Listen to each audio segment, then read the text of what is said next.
Hello, everyone. Thank you for joining us again. This is episode number 4.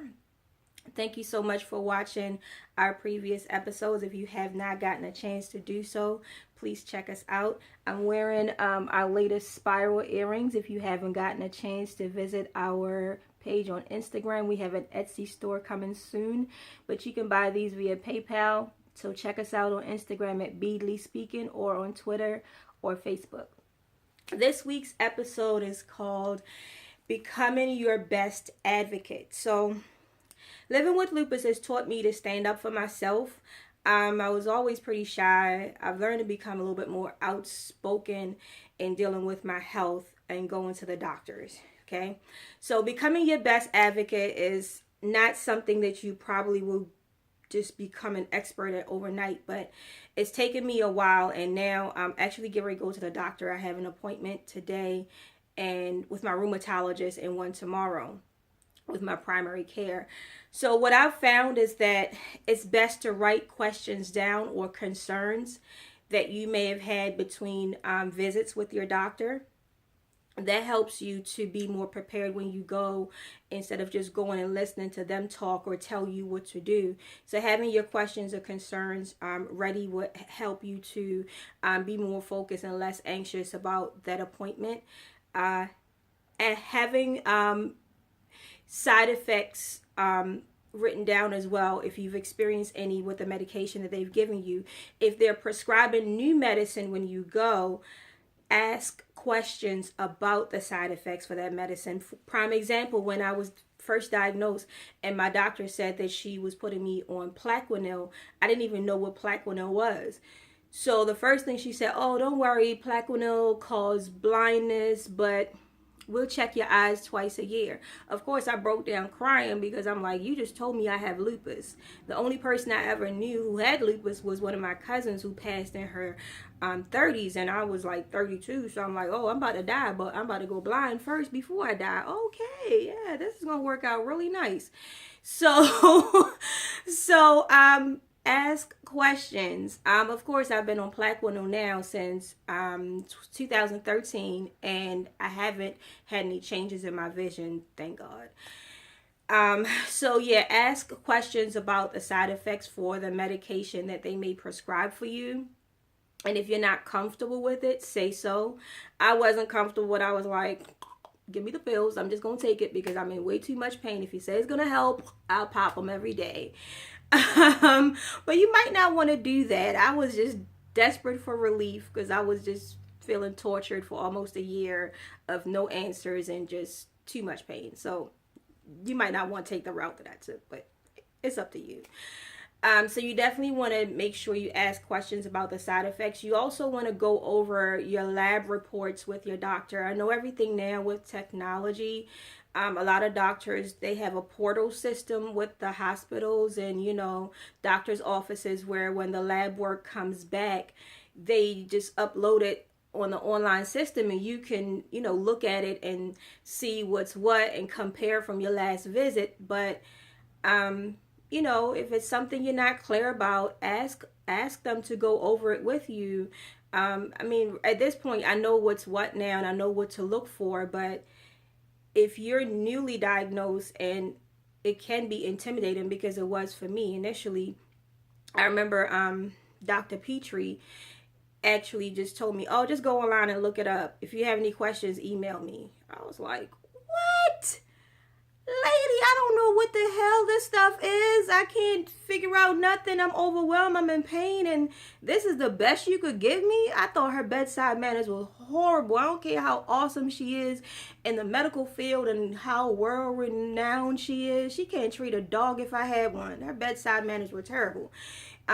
She was just so nonchalant about my care that I was just like, she has never seen me again. So if you're not comfortable with the care that you're receiving, fire the doctor and go to another one. Become your best advocate. Don't be afraid of that. Also, if you have anything that stands out on your lab report, you definitely want to ask your doctor questions about that.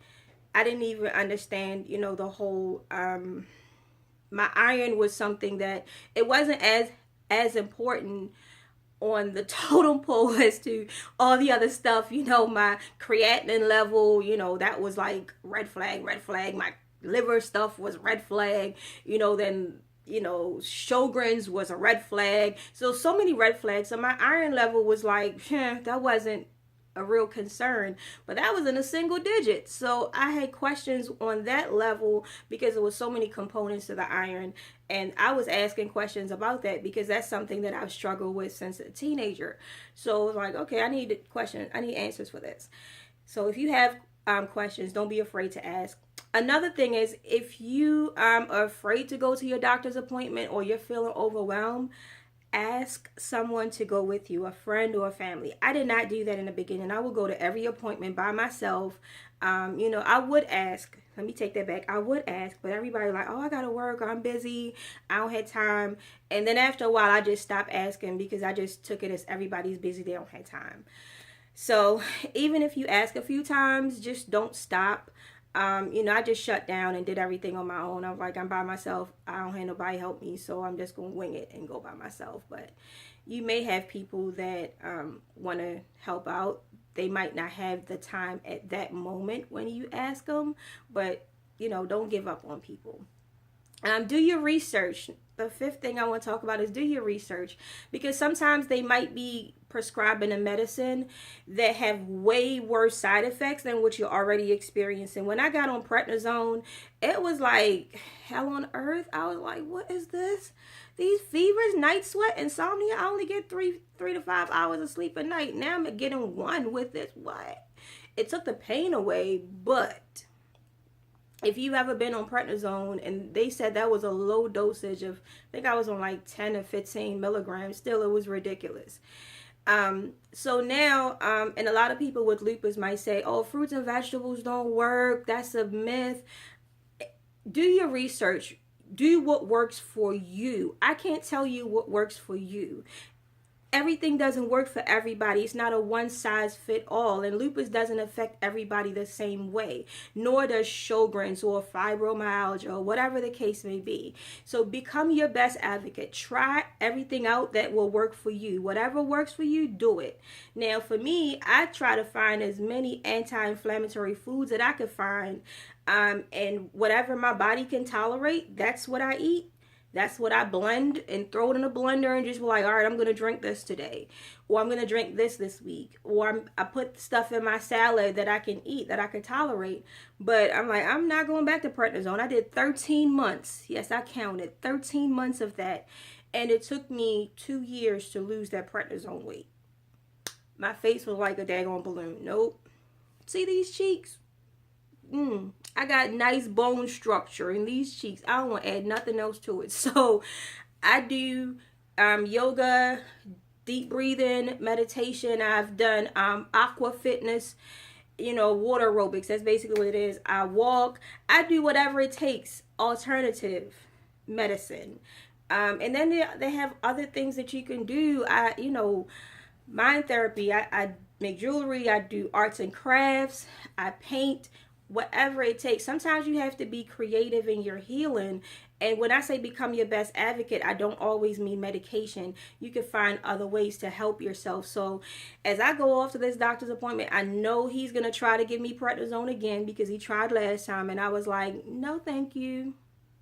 And he looked at me like I was crazy. And today I'm going to be like, in my mind, when he said it last time, I was cussing in my mind like, no, I'm not taking it. But this time I'm like, no, thank you again. And look at him, because he looked at me like I was crazy. But I know the things that I'm doing on my end. And not only am I shedding the weight that's going to help my organs, but I'm also shedding the weight so it's going to help me to not have so many flare-ups as well. I mean, I can't stop the weather or stress sometimes. But I'm working on my end, and I'm not saying for you not to take prednisone, but I know what I'm not doing anymore. I'm not getting back on that. That was like hell. It's like the flu times 1 million. No, I ain't doing that. So I already know going in what I'm not doing and what I'm doing. But just take care of yourself. If you're living in a warm climate, congratulations. I'm trying to be like you when I grow up and be in that warm climate. But, today we're having nice weather here. So thank God for that. But until next time, Take care of yourself. Don't forget to like this video, subscribe, comment, and share with friends and family. Thank you for joining me, and it's still love month, so keep loving on yourself. Love you.